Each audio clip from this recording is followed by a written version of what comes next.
Assalamualaikum, saya ucapkan kepada Puan Syahilia selaku pensyarah yang telah mengajar subjek Introduction to Retailing.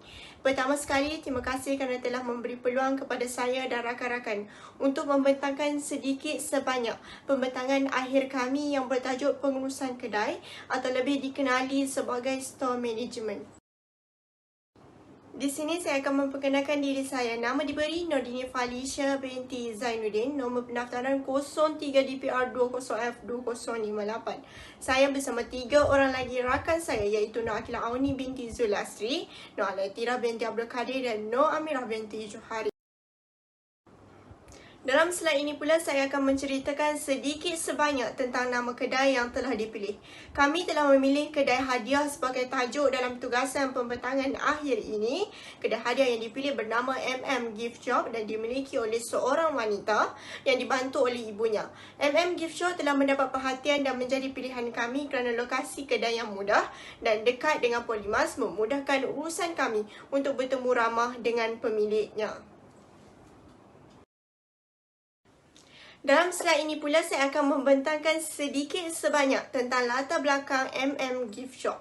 Kedai ini dimiliki oleh Puan Mimin yang berusia 22 tahun dan telah dibantu oleh ibunya dan dia tidak mempunyai pekerja buat masa sekarang kerana kedai ini baru saja beroperasi selama 2 bulan. Puan Mimin telah mendapat idea dan ilham untuk membuka kedai hadiah ini kerana beliau pernah bekerja di kedai hadiah ketika berumur 14 tahun. Puan Mimin memperoleh modal awal daripada suaminya sendiri kerana suaminya telah membuat keputusan untuk membuka kedai hadiah dan memberikan sepenuh penjagaan kepada Puan Mimin. MM Gift Shop mula beroperasi pada 2 September 2022. Puan Mimin telah mendapatkan stok daripada orang tengah seperti peruncit, pembekal atau pemborong. Kemudian ada juga stok yang dibeli sendiri daripada kedai-kedai hadiah yang lain untuk mencukupkan stok yang ada di kedainya. Puan Mimin juga telah menetapkan visi dan misi bagi kedainya di mana visi Puan Mimin dalam membuka kedai ini adalah untuk memberi khidmat layanan yang terbaik kepada para pelanggannya. Selain itu, misi juga penting dalam pembukaan kedai. Jadi Puan Mimin telah menetapkan misi iaitu berharap dapat menjadi kedai hadiah yang terkenal di Malaysia. Baik, dalam slide ini saya akan menerangkan mengenai lokasi MM Gift Shop. MM Gift Shop berada di lokasi Shopping Center Neighbourhood. Ini kerana di kawasan ini terdapat banyak kawasan perumahan di sekelilingnya.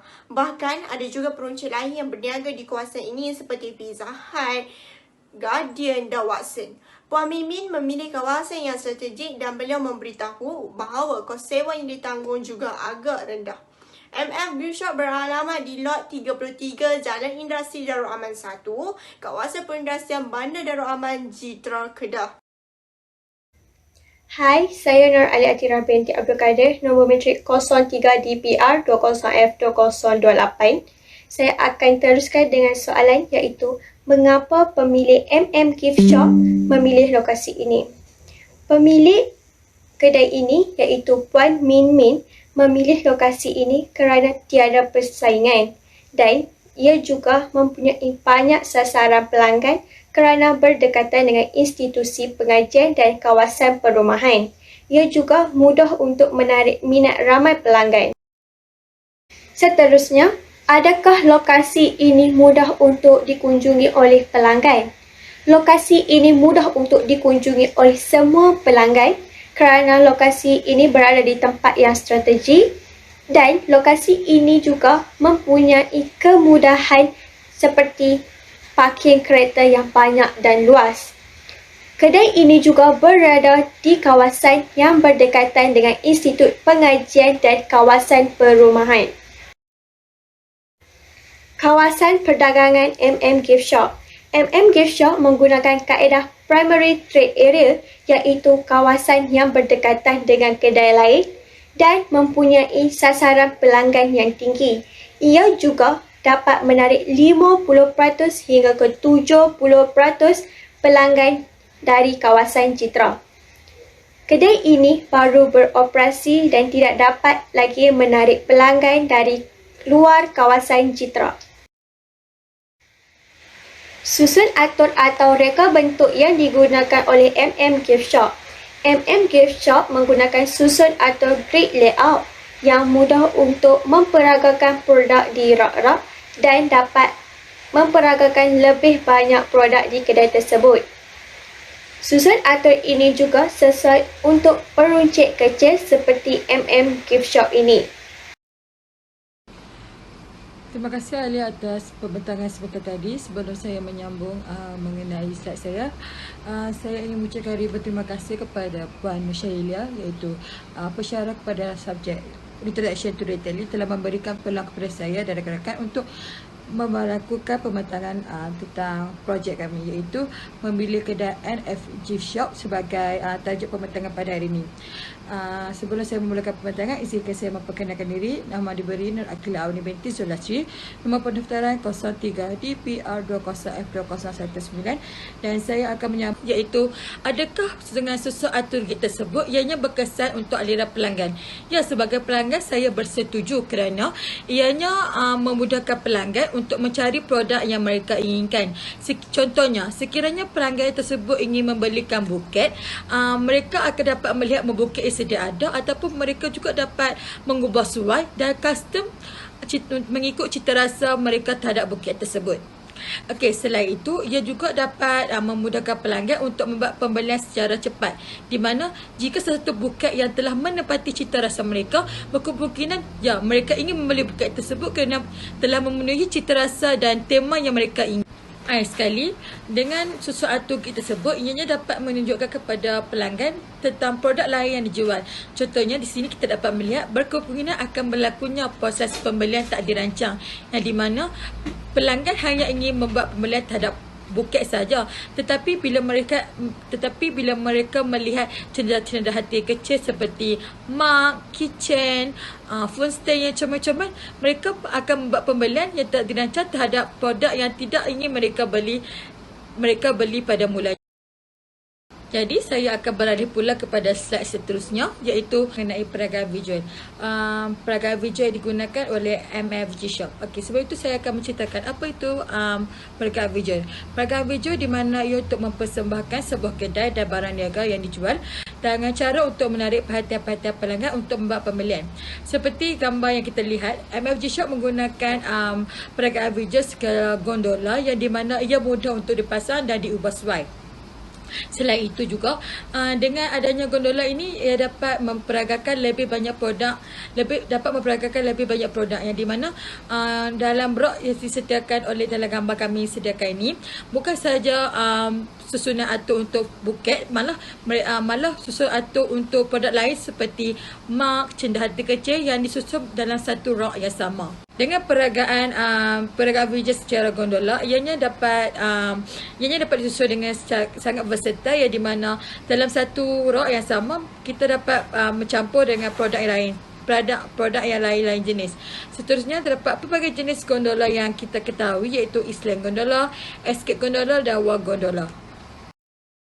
Okey, seterusnya saya ketiga mengenai jenis persembahan yang digunakan oleh MFG Shop.